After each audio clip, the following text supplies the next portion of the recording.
আসসালামু আলাইকুম। Hello, this is পলক। আশা করি সবাই ভালো আছেন। নিয়মিতভাবে আমি অনেক মেসেজ এবং কমেন্ট পেয়ে থাকি, যেখানে অনেকেই জানতে চান বক্সিং আসলে কি, কার জন্য উপযুক্ত এবং কিভাবে বক্সিং শেখা এবং ফাইট করা যায়।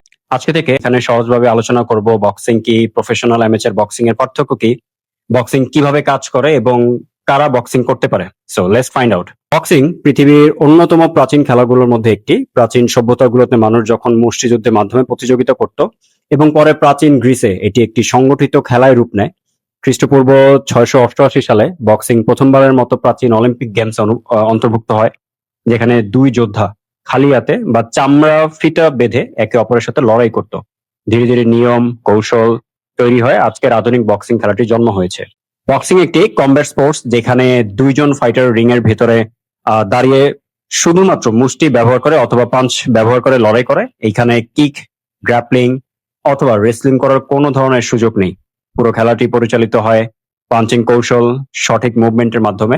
বক্সিং শুধু মারামারি বিষয় নয়, এটি অত্যন্ত টেকনিক্যাল একটি খেলা, যেখানে ফুটওয়ার্ক, দ্রুত নিয়ন্ত্রণ, সঠিক সময় নির্বাচন, শক্তিশালী ডিফেন্স এবং পাঞ্চের সমন্বয় এবং রিং বুদ্ধিমত্তার উপরে অনেকটুকু নির্ভর করে।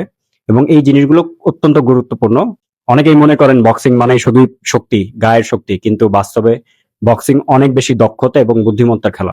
বক্সিং যদি উচ্চ পর্যায়ে করতে হয়, বেটার আইডিয়া হচ্ছে খুব ছোট বয়স থেকেই এই বক্সিং প্র্যাকটিসটা শুরু করা। বিশ্বের অন্যান্য দেশে শিশুরাই খুব অল্প বয়স থেকেই বক্সিং এর মৌলিক ট্রেনিং যেগুলো আছে সেগুলো তারা শুরু করে এবং তার সময়ের পরে পরবর্তীতে তারা অলিম্পিক, বিশ্ব চ্যাম্পিয়নশিপের মতো বড় প্রতিযোগিতায় অংশ নেওয়ার সুযোগ পায়। অ্যামেচার এবং প্রফেশনাল বক্সিং এর ভিতরে ডিফারেন্সটা কি? অ্যামেচার বক্সিংটা হচ্ছে অলিম্পিক ধাঁচের বক্সিং, যেখানে কৌশল, গতি, পয়েন্ট সংগ্রহের উপরে বেশি গুরুত্ব দেওয়া হয় এবং সাধারণত ৩ থেকে ৪ রাউন্ডের মধ্যেই ম্যাচটি শেষ হয়। Olympic, Asian games, Commonwealth games, জাতীয় চ্যাম্পিয়নশিপের মতো বড় প্রতিযোগিতাগুলো এই পর্যায়ে অনুষ্ঠিত হয়ে থাকে। অন্যদিকে প্রফেশনাল বক্সিং হলো পেশাদার পর্যায়ের লড়াই, যেখানে ফাইটাররা অর্থ, শিরোপা এবং ক্যারিয়ারের জন্য লড়াই করে। এখানে ম্যাচগুলো ৪ থেকে ১২ রাউন্ড পর্যন্ত হতে পারে। বিশ্ব শিরোপা জয়ের জন্য ভিন্ন সংস্থার বেল্টের প্রতিযোগিতা করা হয়ে থাকে। এখানেই অনেকেই মনে করবেন পেশাদার বক্সিং শুরু করলেই তো আমার সরাসরি টাকা চলে আসতেছে, আমি টাকা উপার্জন করতে পারবো, তাই সেখান থেকে শুরু করাটাই বেটার। কিন্তু আসলে বাস্তবে বিষয়টি এমন নয়। পেশাদার বক্সিং খুবই কঠিন, ঝুঁকিপূর্ণ একটি পেশা, যেখানে অভিজ্ঞতা, লাইসেন্স এবং বিভিন্ন নিয়ম কানুন প্রফেশনাল বক্সিং খেলতে হয়। তাই একজন বক্সারের জন্য সঠিক পথ হলো তাকে আগে অ্যামেচার বক্সিং দিয়ে শুরু করতে। অ্যামেচার পর্যায়ে নিয়মিত অনুশীলন, প্রতিযোগিতা এবং একজন দক্ষ কোচের অধীনে প্রশিক্ষণের মাধ্যমে অভিজ্ঞতা অর্জন করা যায়। ভবিষ্যতে পেশাদার বক্সিং এ ভালো ফলাফল তৈরি করা সম্ভব।